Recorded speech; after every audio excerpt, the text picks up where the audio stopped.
আর জামাতের যে সকল দফা টফা এগুলি সবই হলো নির্বাচনটাকে ভণ্ডুল করার জন্য।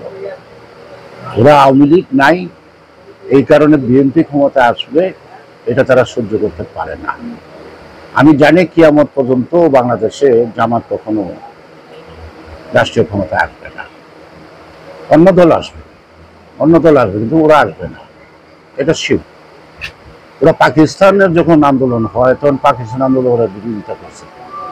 আজ পর্যন্ত জামাত পাকিস্তানে কখনো আসন পায় না। জামাত কিন্তু ভারতেও আছে, শুধু বাংলাদেশের না। তো সেই কারণে সাধারণ মানুষের ভাবনা যারা উপলব্ধি করতে পারে না, তারা কখনো সাধারণ মানুষের ভাষা না বুঝে তাদের মতলব হাসিল করতে চায়। সেই কারণেই বলবো যে আমরা স্বাধীনতার যুদ্ধে যেমন আমাদের রক্তদান আছে, জীবনদান আছে, আমাদের শ্রম আছে, এবং প্রত্যেকটা আন্দোলনও পরিবর্তনে আমাদের শ্রম আছে।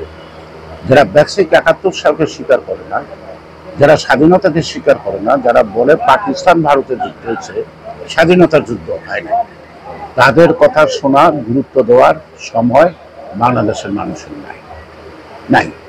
তারা যারা ষড়যন্ত্র করুক, নির্বাচন বানচাল করার ষড়যন্ত্র করবে, এটা আজকে দেখেন জামাতকে ব্যান করছে আওয়ামী লীগ সরকার। আমি এটা সমর্থন করি নাই, কিন্তু আওয়ামী লীগ ব্যান করছে, এটা নাস্তা আছে। আবার আওয়ামী লীগ ভোট করতে পারবে না। আওয়ামী লীগের যারা অপরাধ করছে তাদের বিচার হবে, কিন্তু দল করতে পারবে না, এটা কেমন কথা? আর সকল রাজনৈতিক দল ব্যান করে কখনো রাজনীতি হয় না। তো এখন আওয়ামী লীগ নাই, এখন বিএনপি থাকবো না, ৭১-এর রাজাকাটার দেশ চালাইবো, আর এটা আমরা মানবো, এই বেচা থাকতে হবে নাকি? অসম্ভব।